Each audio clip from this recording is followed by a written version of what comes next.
Okay, now I'll show you the bottom of the sidewall cutter. It's just a very simple jig that I made up. The L bracket is glued and screwed to a couple of stanchions that are then been countersunk screwed into the base of the router, or sorry, of the circular saw. This is a Makita. I used to have another one of these that I use for the tops, but that's kind of a dangerous setup, so I don't want to show anybody that. I actually still have it, but it used to attach to a different saw. We had two of these. But with this system, you just set it on the top, slide the guard out of the way, then you start it up and sink it into the side, lock the height of your blade, and then you just follow the wall around. This is actually set for a 6 1/4 inch high wall. I may have to adjust it.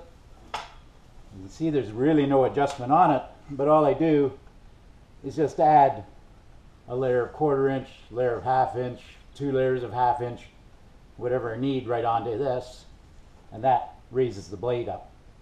I'm going to try it at 6 1/4 inches. I may not have to adjust it. And there's nothing wrong with a little deeper sidewall. Keeps the strength up. I think a bit higher sidewall looks nicer than a real skinny one. So anyway, we'll try this now.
I'm making a video.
Okay, you can see the router does leave a few little marks here.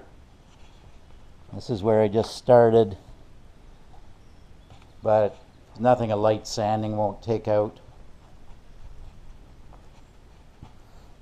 It all has to be, the edge is fairly sharp, so I'll take a orbital sander, and as I go around and take the router marks out, I'll round off the edges a little bit too. It's kind of hard to see with the sun here. Oh, there we go. But you can see it's fairly smooth all the way around. Right now this wall is at 6 1/4 inches. There were a few places where the blade was freewheeling. So if I really wanted to make it perfect, I'd put a 1/4 inch spacer and reduce the height of the wall by a 1/4 inch down to an even 6 inches. But as you can see, well, I hope you can see that. The sidewalls nicely follow the contours of the track, which is something I always like to do. Some people like to make their walls so they go square to the ground, straight up, instead of leaning in that little bit. I mean, that's all personal preference. Same as when you go to build your legs. I use triangular legs. You can use anything. I find, though, that if you are going to use a different type of base system, make yourself a bunch of triangular legs to build the track with. Then put the track on the base. You could, for the cost of making the triangular legs, I mean, one sheet of 1/2 inch MDF will make you quite a few of them. But then you would know it's a lot easier to bend your banking with triangular legs.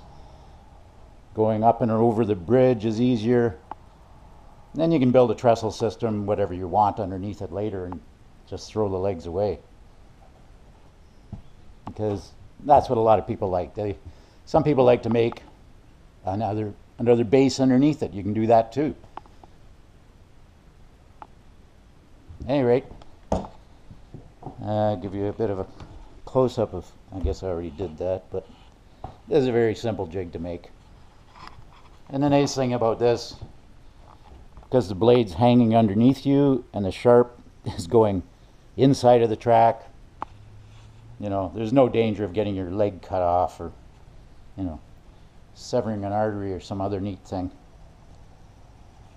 Okay, well, I'll carry on doing the rest of the walls. Really isn't anything different doing the inside or the outside. The inside of the wall on the corners is a little bit trickier. You really have to pay attention to your saw jig in case it rises up on you, and that can mess up the wall. But other than that, it's fairly straightforward. There really aren't any real super tight corners on this track. I mean, these two corners are a 7-foot radius, so is the donut, this corner, and the bank turn is an 8-foot radius. So the inside is not as tight as, if this was an 8-lane track, this inside hole would only be about 20 inches across, which would make it impossible to put this wood on it anyway. All right, thanks for watching.